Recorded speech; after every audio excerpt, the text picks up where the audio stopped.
ताहयात नाअहली की कोई तो मंतक होनी चाहिए, ऐसा नहीं कि मूड में है तो ताहयात नाअहल कर दें।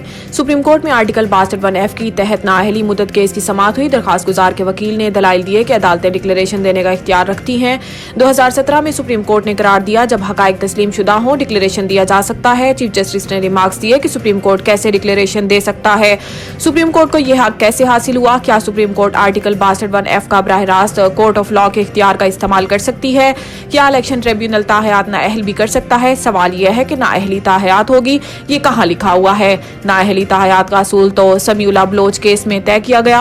अगर हम समीउल्लाह बलोच केस और सेक्शन 232 दोनों को गलत कह दें तो नाअहली तो एक दिन भी नहीं रहेगी। कोई सच्चा है या नहीं ये असूल तो ट्रायल के बाद ही तय हो सकता है। इस्लाम में तौबा और सिरातुल मुस्तकीम पर वापस आने का रास्ता मौजूद है। चीफ जस्टिस पाकिस्तान ने कहा कि एक जज कहेगा नाअहली होती है, दूसरा जज कहेगा नाअहली नहीं होती।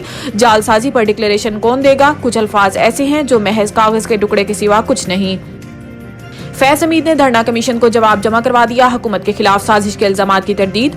जराये के मुताबिक साबिक DGISI फैज हमीद ने कमीशन की तरफ से दिए गए सवालों के जवाब दिए। जराये का बताना है कि फैज हमीद ने जवाब में कहा है कि 2017 में होने वाले धरने में इस वक्त की हुकूमत की हदायत पर तहरीक लब्बैक पाकिस्तान के साथ मुज़ाकरात किए थे। जराये के मुताबिक फैज हमीद ने अपने जवाब में बताया कि 2017 में इस वक्त वजीर आजम शाहिद खाकान अब्बासी और वजीर दाखिला एहसन इकबाल की सरबराही में काबीना का एक इजलास हुआ जिसमें इंटेलिजेंस के सरबराह नवीद मुख्तार और मिलिट्री क़यादत भी शरीक थी।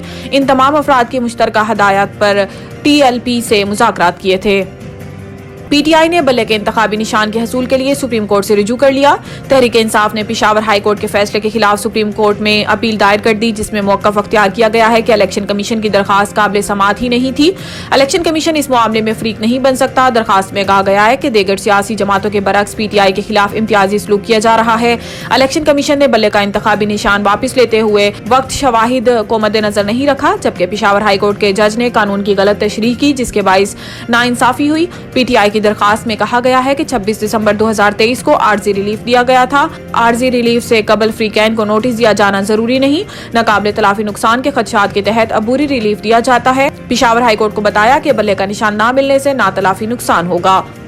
NA 15 नवाज शरीफ के कागजात मंजूरी के खिलाफ आजम सवाती की अपील समाअत के लिए मंजूर।